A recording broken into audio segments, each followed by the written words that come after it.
Hi, friends. I'm Diana Neal. Welcome to Take Courage. As you come on, go ahead and let me know that you're on, and we will get started. Just put your name in the box, and then we will know that you're on, and we'll go ahead and get started.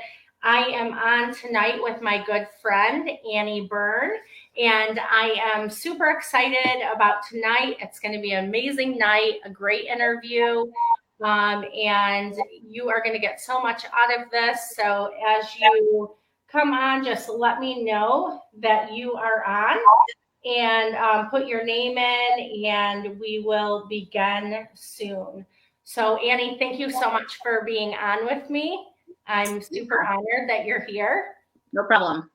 Yeah, and Annie, I'm really excited. We might even be at 1,000 members on Take Courage. I haven't looked in the past hour, but what I'm really excited about is that the group is growing. But why that makes me happy is I've really wanted to build a community of people that feel safe to go after healing and growth and courage and strategy.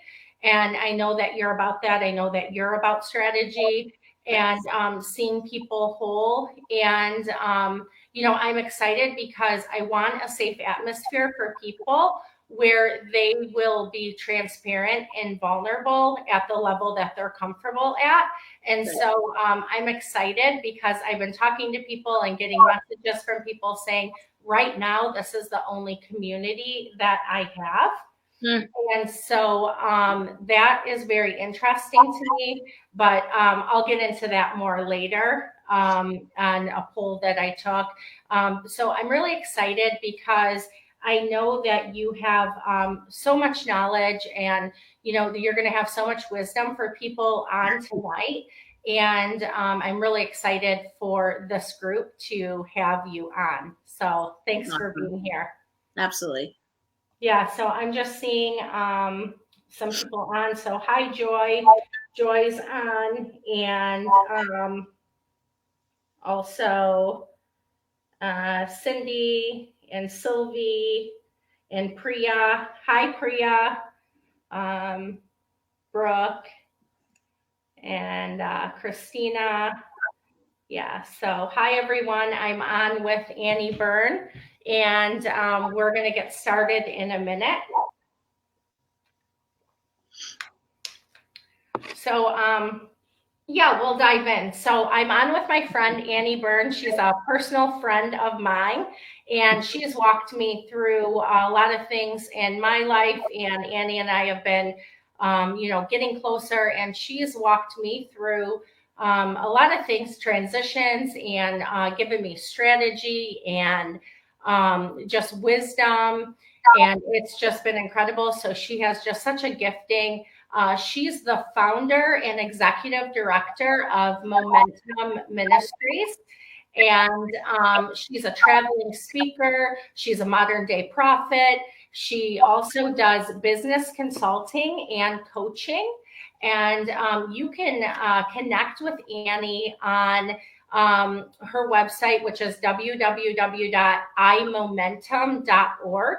And you'll be able to connect with her if you are wanting to see where she's traveling and speaking at, or if you're looking to have someone come and speak at your church. Even if you're looking for coaching, Annie is in Michigan, but she coaches globally, so she would be able to do that with you as well. And also, if you're in the Metro Detroit area, once a month on Fridays, she hosts with her team worship nights in Rochester. So you will be able to go ahead and visit that as well, and have a night of worship and prophetic and ministry. And that would be just so amazing if you are in the area. And so I see more people jumping on. And so we'll go ahead and get started. So thank you once again, Annie, for being on. And is there anything, Annie, that you want to add to that as far as like what you do and what Momentum's about before we jump in? No, I mean,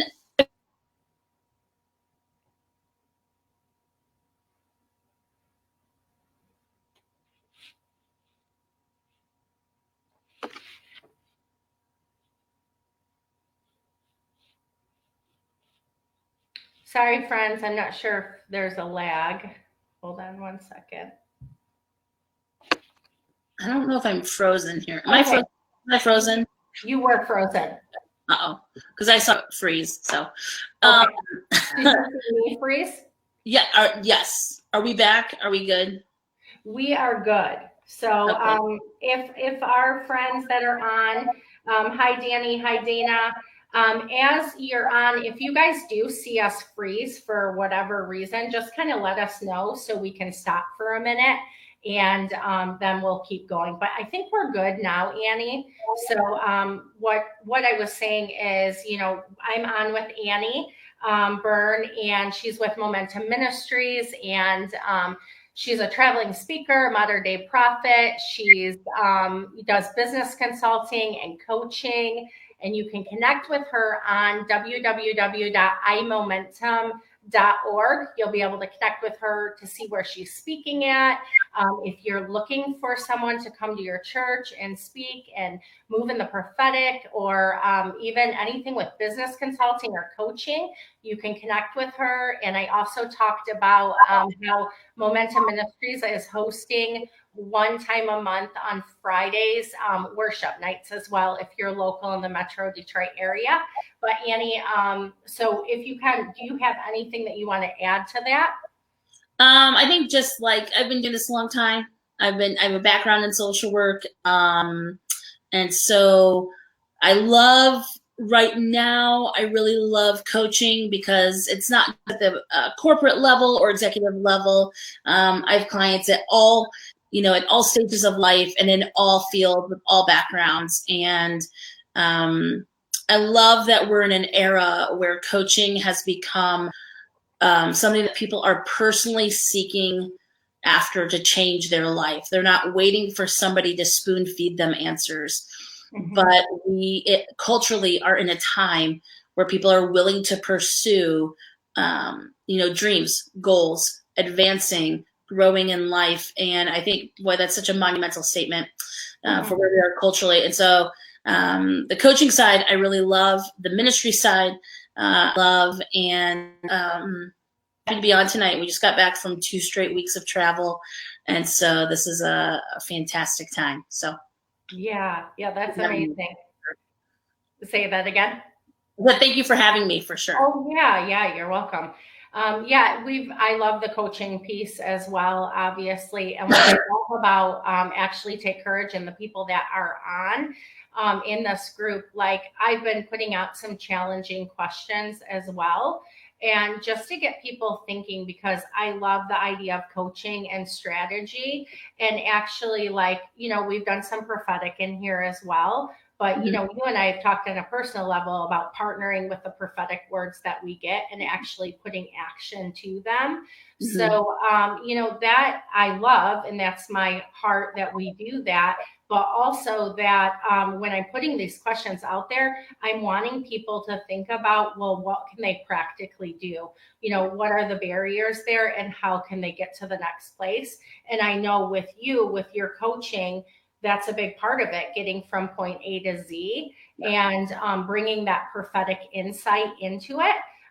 Because I've often said how, we could go to a counselor or we could go to a coach for years, but when you have the prophetic insight, you can take away like 8 out of the 10 steps and get to the core in order to get to your goal. Yeah. So yeah, thank you for being on. And I know we'll jump into it a bit. I know more people are on.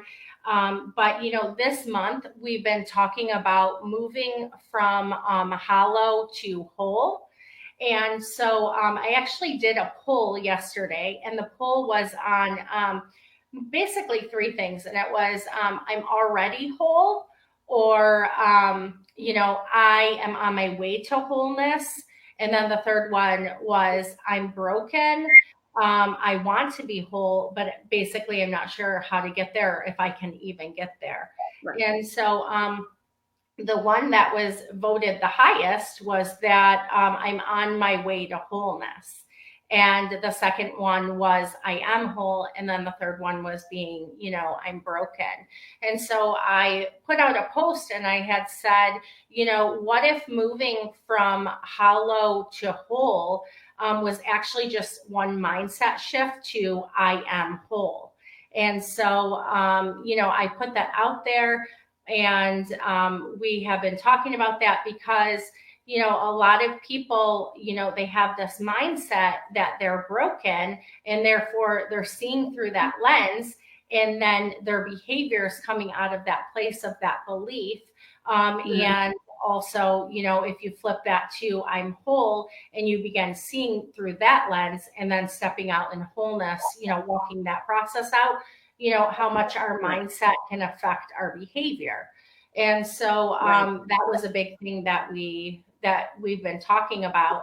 And so, Annie, we've been talking about loneliness and emptiness, and we're going to get into all of that. But I wondered, can we start out by me asking you, are we already whole? First of all, I think that's a really brave question, because the question itself suggests that maybe when people say they're broken or they're living in brokenness, that could actually be a myth, right? Mm-hmm. And so what I love is Tony Robbins, who I'm a fan of personally. Maybe not all of his methodologies or everything he stands for, how he came about it, but I'm a big fan of partnering Holy Spirit with what he teaches and discerning correctly. But he has a statement that says, pain is unavoidable, but suffering is a choice. Mm-hmm. And I think a lot of times, especially as believers, the myth that we're broken, which I believe is a myth, it's a con of the enemy, right? It's the same con that says you have a sin nature, you'll always have a propensity towards sin, when really you have a son nature and your journey is really just getting back to the Creator. That's the same kind of concept, I believe, with brokenness. The finished work of the cross says that for all of the rest of humanity, all the rest of time, the enemy is trying to convince people that they are broken, they are a problem to be solved, they're broken, they need to be fixed. But the work of the cross says it's all available to you. And you partner that with what Tony Robbins says, and you realize pain comes. I always say,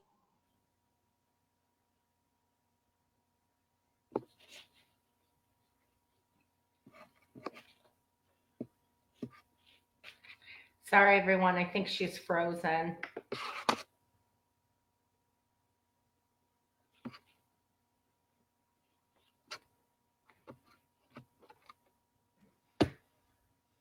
Oh, hello?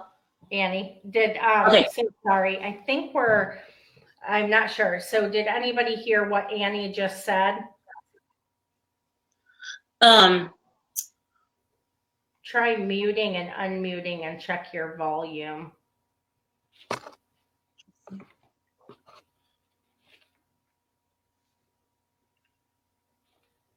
I think we're unfrozen now. Okay. Yeah, go ahead. Okay. Let me just finish this. I think that, pain will come and go in life.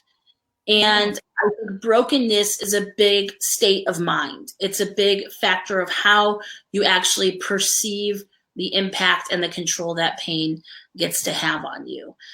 Suffering is a self-inflicted choice, right? Staying in that place of suffering is where a lot of people get convinced that they're broken, and that's just it. And so I personally don't believe people can be broken.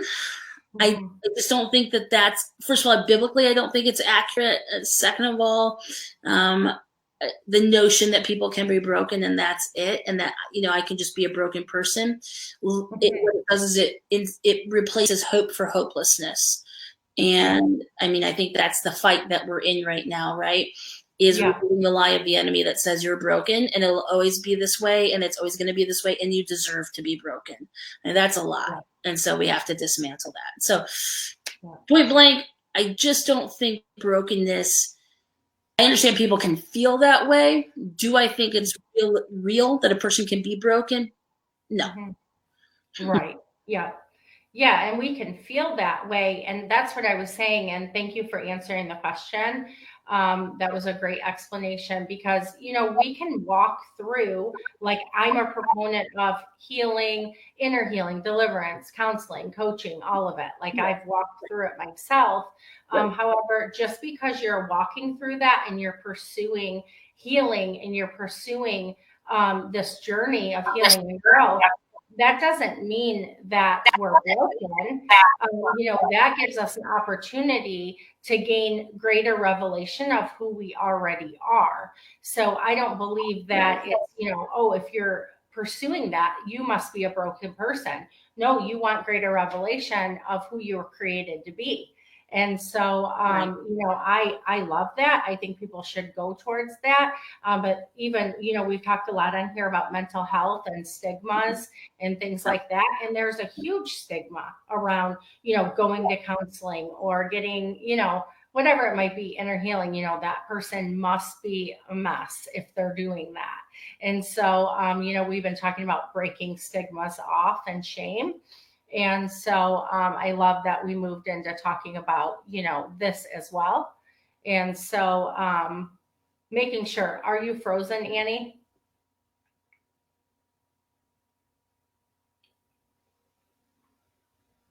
Oh, there you are. Yep. You were frozen for a minute. Can you hear me? I can. What was your question then? I'm sorry. I just didn't. No, I didn't even have a question. I just said that we were, I think she's frozen again. Oh, let's see.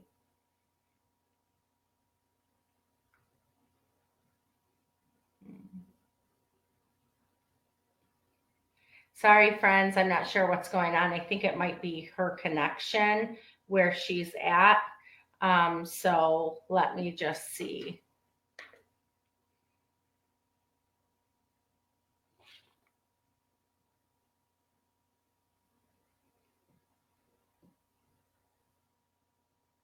She might have to pop off and then come back on. Thank you so much yeah, there she is. She's probably popping off and coming back on. So thank you so much, everyone that's on. Hi, Lois. Hi, Sylvie. Krish is on. Hi, Heather. Thank you guys so much for your patience. This happens sometimes with technology, as we know. So she'll jump on in a little bit. I'm really excited for her to be on with us. And this is just a great topic. So I'm going to see if she can go ahead and jump on. Just give me a minute. And so let me know if you're on still. And we'll be on with her. We have a great interview. I'm really excited. If you're just tuning on now, I'm Annie Byrne's going to be on with us. She's the founder and executive director of Momentum Ministries. She's a modern day prophet. She's a traveling speaker, and she also does business consulting and coaching. And so I'm really excited for her to be on, and hopefully she'll pop back on in a minute. So just give me a second. And if you're on, can you guys see me?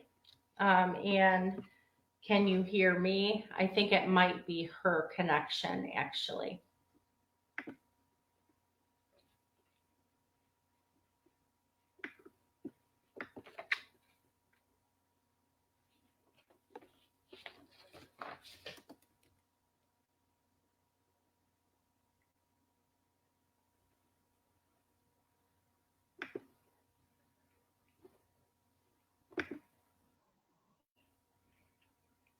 Are you on?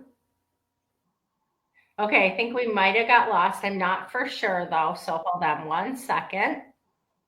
We could be live right now, so I don't know.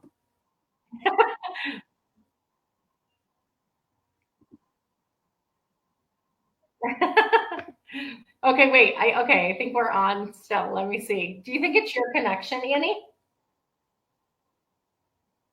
Everywhere in my whole house. So Oh, hey, Okay. everybody. Hi. Okay. Okay, Hi. I think we're on. So let us know if you can see Annie and I both. We're going to start all over. No, I'm kidding. No, we want We're like, this video's too long. We have to go now. right. Okay. Yep. I think we're on. If not, we're going to have a really great conversation. Perfect. So, okay, yeah, I think, yeah, okay, we're back on. Joy said yay, yes, so they can see us. Great. So, thank you everyone for your patience. I said, technologies can be crazy and lovely, but yeah. So Annie, I was just talking when I think you stopped hearing me about some of the stigmas that we've been talking about, even on Take Courage, breaking shame around counseling and different things like that, because a lot of people have that idea that we are, broken. And so I think are you frozen, Annie?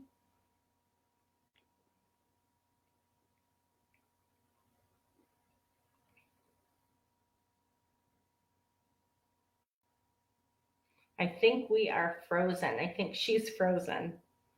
So just be patient, friends. Sorry about that. Oh, hi. Oh, perfect. Okay, I love that.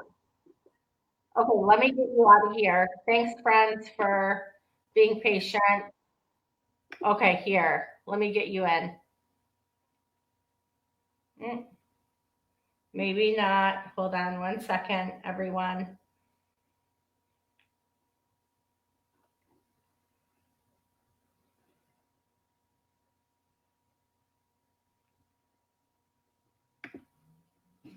Hopefully she'll pop back on. Okay, are you there? Okay, you're going on in 1 second.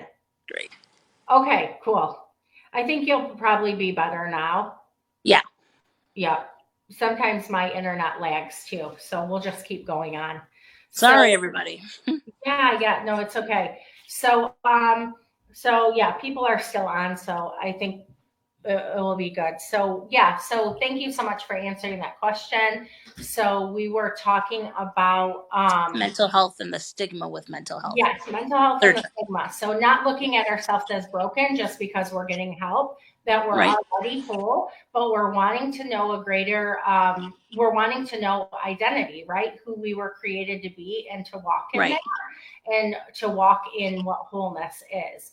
And so, but when I first talked about this, I said that we were going to talk about moving from hollow to whole through through basically the process of restoration and redemption. And so I wanted to know, like, could you share with the group what restoration and redemption is from like a biblical point of view? Well, one of the things that's important to know about restoration is that it's not just about bringing back what has been lost or removed from you, whether that's emotionally, whether that comes in terms of purity or soundness or even forgiveness, right? It has to do, when you think about restoration in the natural and you think about somebody restoring a car, they don't go and track down all the parts that were used in 1958, although they could. But just due to the advances of modern technology, that car will ultimately run better than it probably ran when it was a running car, right?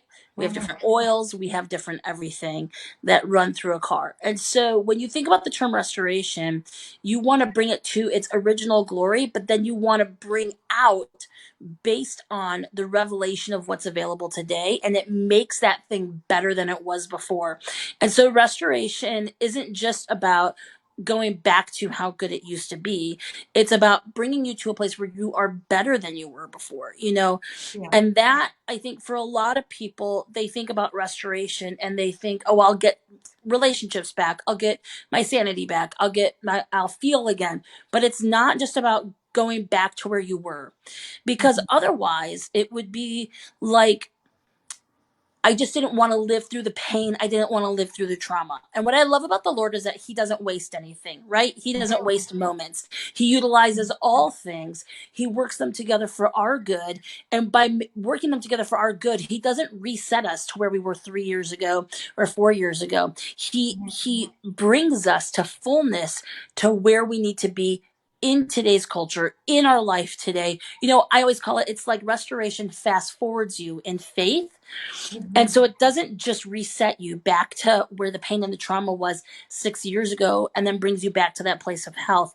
It also catches you up timing wise and places you in the here and now, and places your heart healthy, places your mind healthy, but it also places you appropriately in the relationships you need to be functioning in according to the current timing of your life. And that's what I love about restoration and how that works, and even how it's supposed to work biblically. And so, I think the other one was redemption, right? Yeah, yeah. And so when I think about redemption, I think about Psalm 23.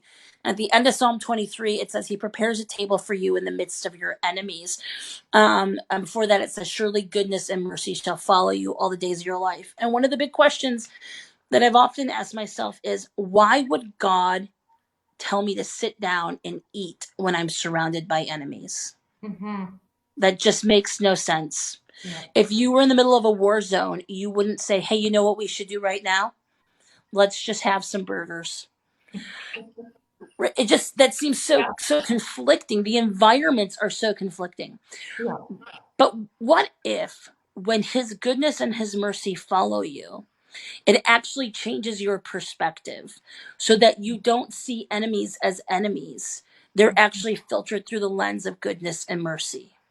See, Wow. when you've been hurt, you have a lens then that is on the defense, Mm-hmm. where anything that comes at you can be seen as an enemy because you're still trying to heal. When goodness and mercy become your lens, Mm-hmm. it changes how you see the landscape around you. Yeah. Now you don't view the landscape through fear. You don't view it as enemies or people trying to attack me or people who could hurt me or break my trust. You view it through the lens of goodness and mercy. And when you're surrounded by God's goodness and mercy, you know what you want to do? You want to take your time. You want to sit at his table. You want to enjoy a meal. So it's not that the people or the circumstance change. It's that you're viewing it correctly from where you're seated in heavenly places. And that changes what the landscape of your life looks like. To me, that's redemption. Yeah. That's how it works. Wow. Yeah, that's powerful. Thank you. That was Yeah, so for sure. good. Yeah, I'm like trying to wrap my head around it. And that's, it's mindset, right? Right, It is all about mindset and what we're going to believe, who we are, and what we were created for, and it changes everything. And oftentimes, I think people. I had made a comment on the group, and I said that courage is allowing God to love you back to life and to mm, wholeness. And the reason why I said that is courage is because I talked about two defaults that we can go to. We can either go to temporary satisfaction, when we are in a place of maybe like loneliness or emptiness and we're needing to get filled, right? right, So we can either get filled with temporary things, right? So I talked about sex, pornography, sure, shopping, sure, overeating, whatever it might be. right, Or we can go to like healthy, intentional living. And so it's shifting our mindset to we're already whole. It's asking for help. It's getting help. It's being honest with ourselves.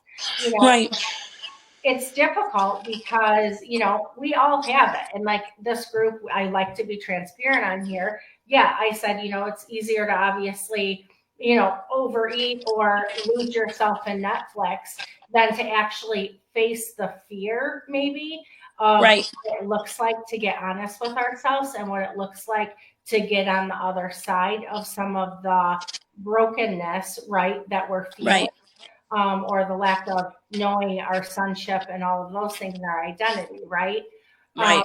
so, what would you say? Like, how do you coach clients in this process of going from like brokenness to whole, right?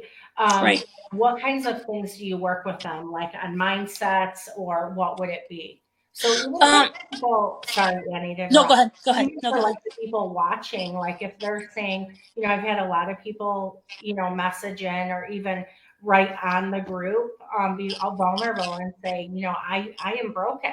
I feel Sure. broken, Right. and so what are some practical things that they can do, but what are also some of the things that you do in coaching with your clients? Some of the big things that I do is we look for patterns, right? So we really look for patterns of what's been happening in a person's life where they say, this always happens to me, or this always seems to work out in my life. Then we'll look for, um, are there things that they're doing to self-sabotage, right? Okay. So we want to kind of not spend a ton of time on this, but spend enough time to take a look at, um, what are the things that you're contributing, because if we can address those right away, you're in control of that, you manage that, right? So if it's Right. just behaviors, then you're always going to manage that. The second thing that is a really big thing that I believe, and I live in this, is, and it's on my website. If you go to my coaching website, we have merchandise that says this. It's a huge thing. It's like a trademark phrase in my coaching, which is this: you haven't missed your moment, you are the moment. Yeah. You The moment didn't pass you by. The moment wasn't based on a better geographic location, a better people group, when you were thinner, when you were stronger, when you were younger. It has nothing to do with that, because if it had to do with all that, then it really wouldn't be your moment, Right. right? It wouldn't be the biggest moment of your life. It would Right. be something else. It would be just a shared experience that went really well for you. And so I don't I'm really strong on this with people, to break the mindset of regret. And I think regret is the number one thing that keeps people in the state of brokenness. Again, pain is unavoidable. We all go through painful things. For some people, their dog passes away, and that is so painful. Because they feel like loyalty and steadfastness and faithfulness was ripped from them.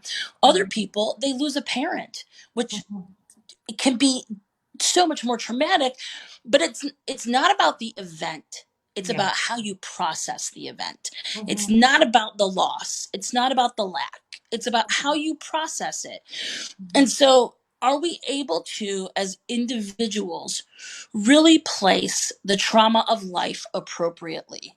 Mhm. And then give grief its day. Let grief have its day. Let Yeah. sorrow have its day. But do not let sorrow and grief pitch a tent in your backyard and then determine how you're going to live. That Right. doesn't mean that you forget that it happens. And a lot of people feel like if they move beyond the grief and the trauma, then Right. they will forget the pain. And then if they forget the pain, then it will be as if that event is insignificant, or that they lose the person. And Mhm. that's not really the truth. The truth is, you choose how you honor, and you choose how those events and those people impact your life by how you move forward and how you live each day. And so, a big part of what I do in coaching is recognizing, where is the pain, the brokenness, where is it coming from? Mhm.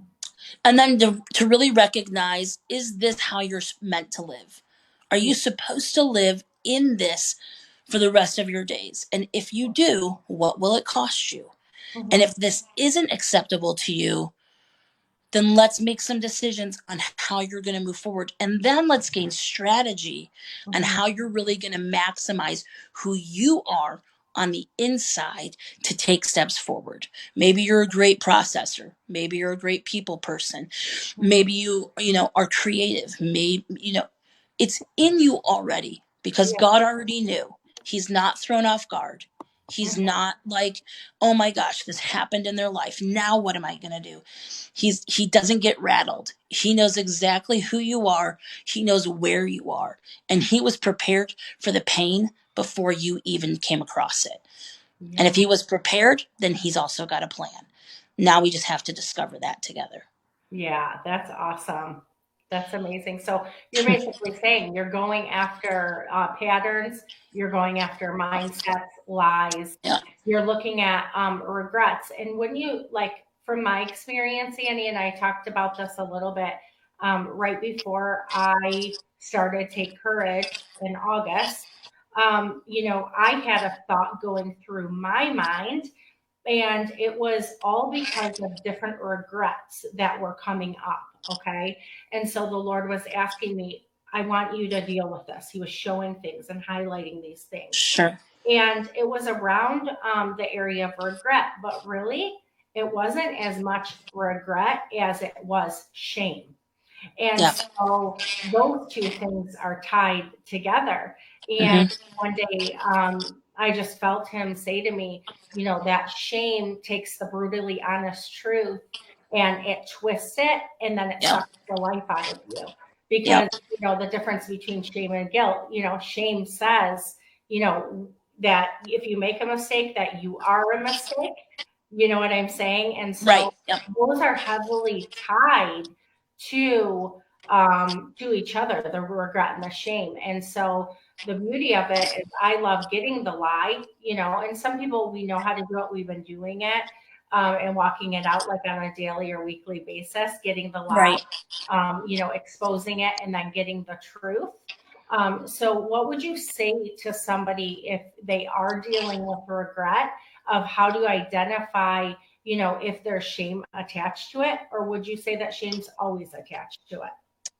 Um, I would say I think shame is almost always attached to regret, Mm-hmm. because there's something about, I think when people don't regret, so let's go for the opposite, right? A person who doesn't live life with a lot of regret, what they really live in the truth of is, I know myself, I trust myself, I was myself, and I'm satisfied with that, because that's the best that I can do and be. Now, a year from now, my best may be much grander and more appropriate and with more excellence than where I was a year ago. But in doing acting being, people who don't have regret say, I know who I am. I was who I was supposed to be. And in that, I felt like I did my best, and I am very happy with that. That Mm-hmm. doesn't mean they don't, and they're also still working towards improvement. Right. Regrets, people who live in regret say, I could have done better, and I'm not living up to who I am, because I'm not even sure if who I am is enough.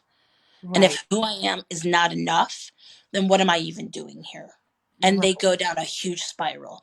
And so, right, the shame spiral, the self blame spiral, the self Mm-hmm. deprecation spiral, Mm-hmm. really, all of that manifest in the ideologies of regret that can really move through a person's motivations, behavior.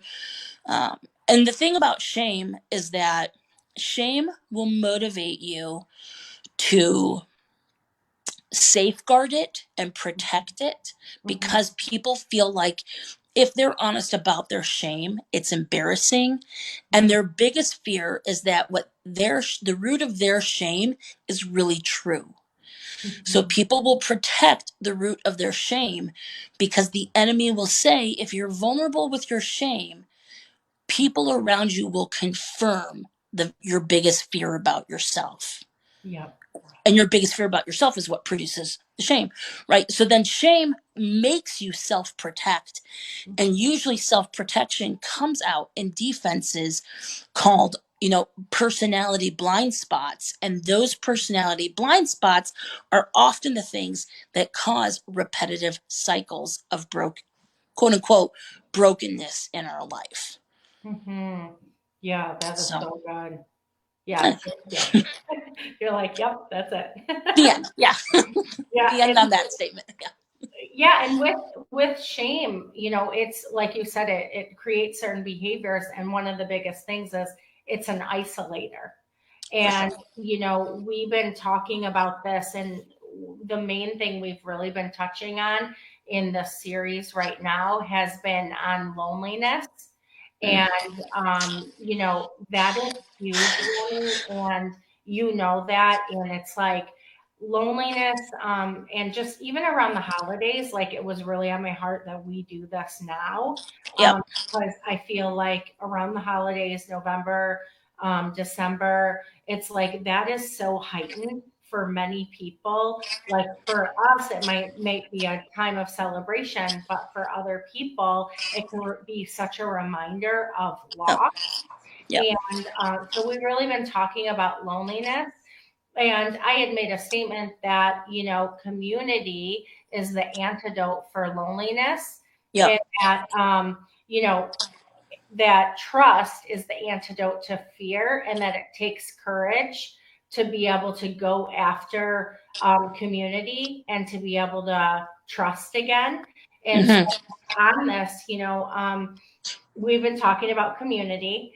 And one thing that I asked, I had a poll, and it was, several people came out and said, I am in community, but I feel lonely, Yep. or like I feel unknown, I feel unseen, or, and surprisingly, there was a lot of people that said, I'm in community and I feel loved and supported. But like Great. my story, and I'm not going to get into the whole thing, was that, I was unknown and unseen in the church for a really long time. And part of that was my own shame, Mm. and not feeling like I could really bring my true self to the table, because I Yep. didn't see other people bringing their true self to the table. And Right. so that was huge for me. So we've been really talking about how vulnerability, and transparency, that it breaks shame inside of us. Yeah. Receiving our identity, breaks shame because we measure those lies up against the truth. But when we get into community, we begin to realize like we're not that different from other people, and it's really refreshing. But Yeah. with that being said, though, there are a lot of people that have said, I'm scared to get back into community. Like, I desperately need community. Sure. However, I'm scared because of wounds, because of pain, Yep. because of the things that I'm going through. I'm scared to share with people because I don't want people to reject me or to shame me. You know what I mean? And Yeah. so, what would you say to the people that are watching today, and that are, they need community. They know they need community. Yep. They desperately want it, but they're afraid. Yep. Do you have anything for those people? The thing that I would encourage you with is this. You're never going to find community sitting alone in your house, Mhm, reminiscing on the hurts of past communities. mhm, Our comfort zone our comfort zone serves two purposes. First of all, our comfort zone tells us when we've stepped outside of it because we feel uncomfortable, right? mhm. Yeah. Okay.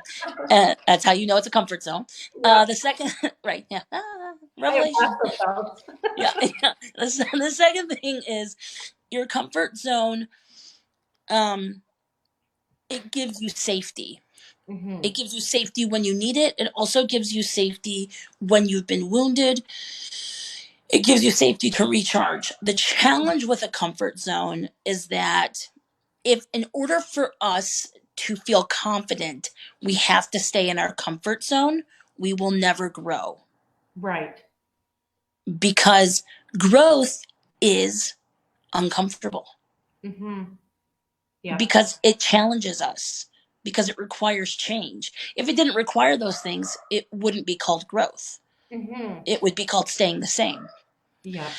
Right. So it challenges us, it makes us step out.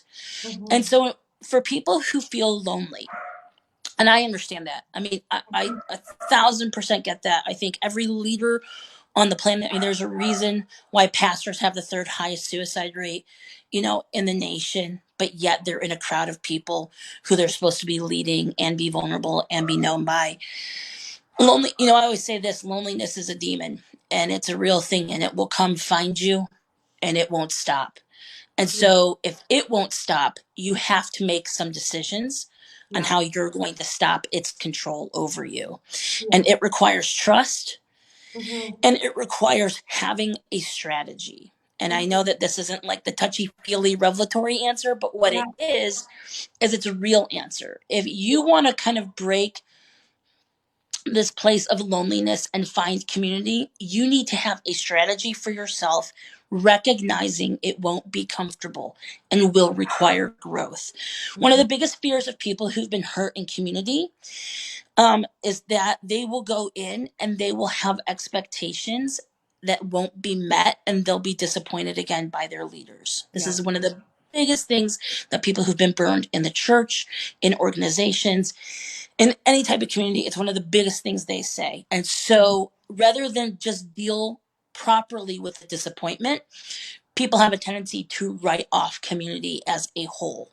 Yeah. And so it's either like I'm all in or I'm all out. So the thing is that if you are feeling lonely and you want community, but you're scared, you have to have a strategy for yourself about how you're going to enter back into community. One of the things that I would encourage people to do is that you need to start immersing yourself in shared experience culture, because the experience will provide the comfort zone for vulnerability back into community. That is so good.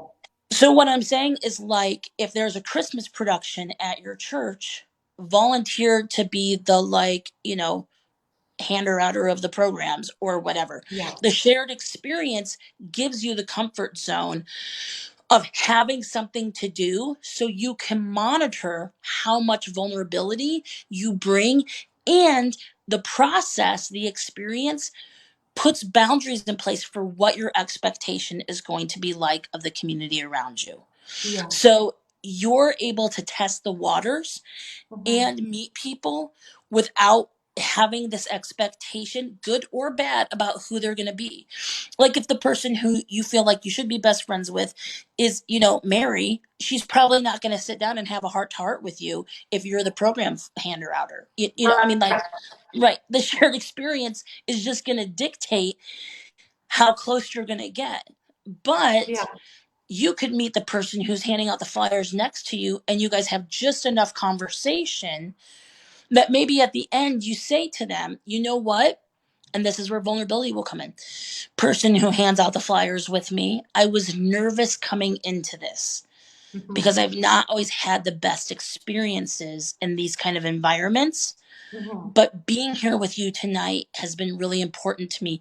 Thank you. Okay, that vulnerability right Hmm. there Yeah. allows you to expand your comfort zone. Yeah.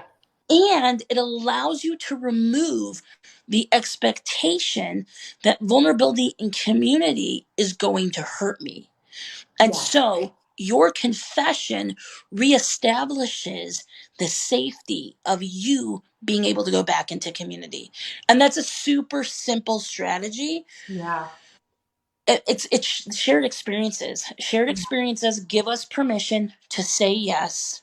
Hmm. Like, what I would not tell people, and I know a lot of people would disagree with this, a person who's really been burned by community in the past and really been hurt, and Yeah. there's like billions of these people on the Yeah. planet, Yeah. I would not tell you to jump into a Bible study or a home group right away. Right. It's like, that's too much relational commitment. Let's Yeah. like, yeah, let's make sandwiches for the outreach program first. Let's Yeah. like, let's like dial it way back, Yeah. and let's like, expand who we are and give Yeah. ourselves permission to test the waters, and also give Mhm. ourselves permission to confront the lies that all communities are going to stab me in the back, fail me, disappoint me, cause me pain. It's better for me to stay alone than to risk the hurt. Well, Yeah. you don't have to play all your cards right away. You can Hmm. keep your cards kind of close. And then Hmm. at the end, you can throw a card on the table and say, go fish, and expand Yeah. expand your comfort zone. So, Yeah. That's amazing. Yeah, that was so good, Annie. So shared experiences, And, like we're in control of how much we give. For And sure. actually, on one of your last videos that you did, like one of your lives, Uh-huh. you talked a bit about trust, and it Yep. really challenged me from my thinking on trust. So I know we're going off a little bit. Do you mind talking about that for a minute? No, Because for sure. that was huge. Do you know what I'm talking about? I'm not certain, so go ahead and remind me. Okay, so you were talking about us basically being in control, like we're powerful people. You may not have Yep. used these words exactly, but we're powerful people and we get to choose how much trust that we give to someone, right? Absolutely. So like Yep. taking away the thought that trust is earned, like you have to earn my trust. Um, so you talked about that, right? And Yep. that's something Yep. that I had believed for a very long time, but we're much more powerful than that. So, can you Absolutely. talk about that a little bit? Yeah, I think for a lot of people, when they get hurt in a relationship, which we all have been, Hmm. one of the things that's really common for people to say is, "You're going to have to earn my trust back." Yeah, And I don't know what I said in the video, so at this point, I could be saying the same thing or something different, and it's let's okay. just see what pops out. Yeah, Um, especially, and I'll tell you, especially recently with a lot of my coaching clients, we've been confronting this idea that somebody has to prove they're worthy of my trust. yeah, When I set that expectation in place, I'm actually controlling a narrative that says, I will trust you when you perform for me. yeah, And when you behave correctly for me, then I will trust you. And that becomes an actual subversive vice of manipulation and control, which does the opposite of what you want trust to be doing. What trust should be yeah, doing is creating vulnerability and giving each other permission to be raw, to be real, to yell, to disappoint, to yeah. be all of the things. The big thing, the other thing with trust is that people want to go all in on trust. And if a person does one thing to break their trust, people want to remove all their trust right away and Hmm. say, look, you're not safe for me to give all of my trust to. Right. Well, my challenge back is that the person you should be giving all of your trust to Right. anyways, and how can you make them responsible when you actually weren't a wise steward of how you dispersed your trust? You have to think Hmm. about it like this. Jesus was all things to all people. He sat with Judas, he sat with John, he sat with Peter, and he was all things to them. Do you think that they felt like he trusted them all 100%? Yes. In Hmm. his heart, did he trust them equally the same? We don't know. Right. What we do know is that you're like, what's the answer? We don't know. I'm like, no. Yeah, yeah, you're like, the answer is absolutely not, Jesus. Don't do it. The truth is, we don't know, but what we do know is that he brought 100% the right amount to each unique relationship. Hmm. And so to say that what I should bring into a relationship is a blanket statement of measurement of trust is incorrect, Yeah, because it says that all people should meet my needs exactly the same as I've predetermined. yeah, That is so incorrect because it removes the beauty of relationship with different people, yeah. right? It's Hmm. not about tiers. You deserve 100% and you deserve 80% and you deserve 50% trust. It's Yeah, about a horizon. You like how I'm using my fingers yeah. in this little window? A horizon of trust, and recognizing that the horizons of our life, the landscape view of our life, the different people in our life, and I trust you in this way, I trust you in this way, Hmm. and as a whole picture, 100% of my trust is released. That's the beauty of the fellowship of the brethren. Yeah, That is the beauty of the body of Christ. yeah, I don't withhold and I don't say you have to earn. I just recognize who you are. And yeah. in recognizing who you are, I recognize what parts of me and who I am can connect with who you are. And when we do that, we become unstoppable as an individual, because we say, your disappointment does not get to tell me and determine to me that you have to prove yourself. First of all, I'm not some bitter person that's keeping tabs of the whole world. I'm a powerful person. I forgive, I move on, I release my trust accordingly. I don't sit here and make you responsible to be my savior, because I know who my savior is. I know my self-worth. I know my value. And because of that, you don't have to earn my trust. I decide how my trust is released, and I'm not stingy. You Yes. know, I'm Yeah. just not like that, Yeah. because that's not how God commanded me to be. The command was go love one another. It wasn't love if you feel like it. It was make a choice to do it. Get your Yeah. head out of the sand Yeah. and look around you and recognize the beauty of humanity. Yeah. Yeah. Anyways, That's great. Yeah, thank you so much. That was good. And I've been talking about how, vulnerability in the presence of love feels like acceptance, but sure. vulnerability in the presence of judgment will feel like shame, Oh yeah. Oh yeah. but so we need to use wisdom, right? And Yep. that's Yep. where you talk about like taking baby steps. So For sure. okay, maybe it starts with the common interest, and Yep. then out of that common interest there's a little bit of steps. But when you start opening up, and then maybe you're feeling like judgment or shame, you're like, okay, I'm in control of this moment right now. Am I going to continue in this? Am I going to back up? Right. Or what is this, right? Right. Um, and I think that's important to have that discernment and be able, that's a good gauge for it. For But sure. also, so in my relationships, my personal relationships with friends, there have been moments where there was wounds, and it was Yep. actually an opportunity to get closer to one another. For So, sure. I'm not saying that, oh, okay, pick somebody right off the go that's like that to be in a Right. relationship with, right? Right. But an old pattern of mine, I'm very vulnerable about it, is like when I felt fear in relationship, it was very easy for me to cut off and like go Yep. isolate, right? Yeah. And so, Welcome to like 80% of the world. Yeah. Yeah. right. Instead Right. of confronting, or, Right. and confronting sounds like such a scary topic, right? Or a scary word, but it's like really just asking questions. Yep. It's like, hey, I'm perceiving you like this, but, Yep. is this right? Like when you said this, Yep. what did you mean by that? It's asking questions or Yep. sharing the I feel statements, because Yep. it brings down the defenses, obviously. Yep. But what I'm trying to say is that those moments when you're already in relationship, instead of running away from them, it is an opportunity to be able to get closer to one another and understand each other.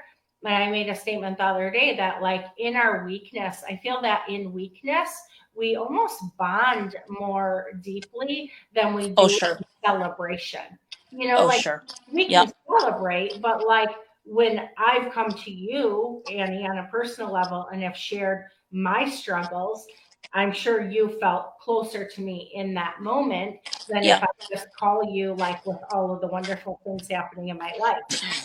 Yeah. Yeah. It gives Yeah. us an Yeah. opportunity to Yeah. be real. And you can say to me, oh, wow, yeah, I didn't know that about her. I'm feeling that too.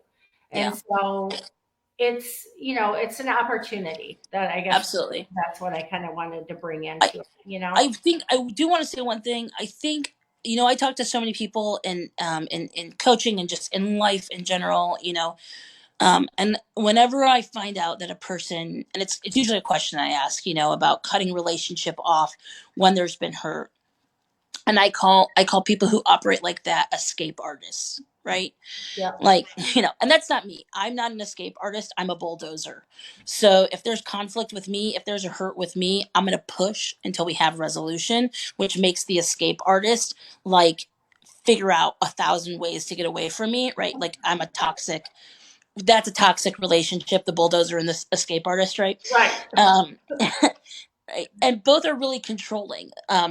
The hard thing about when a person has to, you know, either one, storm out of the room in a fight, and they're just done talking, or two, they exit the relationship, is that what the reason why that behavior oftentimes exists Mhm. is because in the place of conflict or pain, the person who eventually chooses to escape feels like they've lost control, and Yeah. they feel like all the control was removed from them. So, right, in marriage counseling, one of the big things that you tell people is when you're fighting, if you need to get away, that's okay, but try not to leave the same room, and Yeah. definitely don't leave the house, and also try not to slam a door.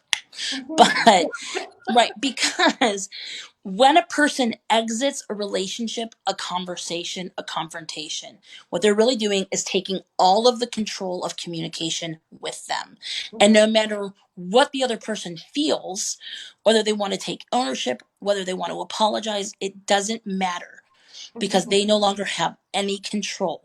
And Mhm. if you don't have any control, then you really don't have any freedom of your own voice. Yeah. And so that's a hard thing for people who want to leave, because in the Yeah. moment they feel like that's their only option. Yeah. And so gaining strategies and wisdom on how can I feel the way I feel, acknowledge my feelings, but not have that mean that escaping is my only option. Right. Oh man, that is challenging. But if you can develop the skills to not walk away and leave, Mhm. you will see your relationships change overnight. But Yeah. it takes work, right? I mean, just like Yeah. everything takes work. Yeah. But anyways, Everything. And it takes, and I love that you brought that up, because it also takes the other person to honor that person needing their space, for sure, needing their moment. So, for like, sure, we all have needs. Some of us can verbally process right away, and some of us need time. And right, so, especially in relationship or marriage or whatever it might be, like, we have to honor that person that needs the space. So if we're saying, you shouldn't shut down, or they'll call it like stonewalling, right?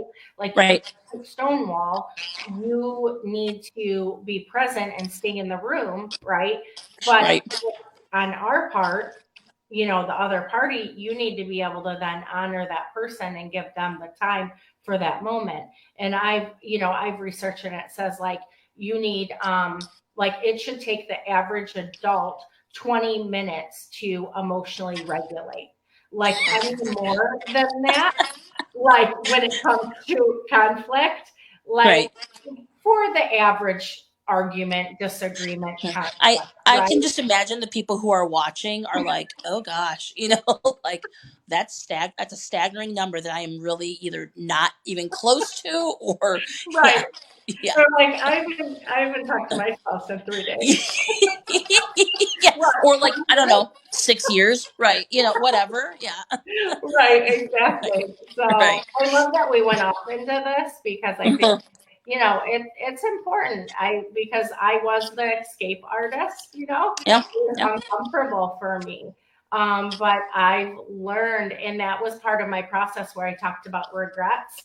I learned to have to go back into some of those hard moments and face those sure. things, make those things right with God and myself and Yeah, people, but yeah, also breaking the shame, which really brought me into a place of acceleration, because I sure. wasn't just in this place of isolation or defeat, or, feeling Right, overwhelmed and whatnot. So right, I know right. we had some time where, we lost you for a bit. Are you good on time for this moment? I probably have a couple more minutes left here, as I'm, Yeah. to be honest with you, looking at the battery power on my phone. Oh, So, okay. Yeah. because we Yeah. switched to So my phone. Yeah. I'm not going to go into the last question, Okay. because I really feel like we touched on it, Okay. as far as, transparency in difficult seasons and how important that is. Yeah. And you've been talking a lot about transparency, and Hmm. honestly, if you're coming on now, get on to, you can follow Annie's ministry, Momentum Ministries on Facebook, or you Hmm. can even get on www.imomentum.org. And Yep. with that, some of the things that she has and the resources and the things that she's doing. Because back in one of your videos that I believe still on, you talk about transparency and you talk about navigating difficult seasons. So I think that was even maybe your last video. So yeah. So you can even look into that with her perspective on that, because there's a lot of freedom in it. So I thought that now then, since you just have a few minutes, maybe we could look at this and answer a couple of questions.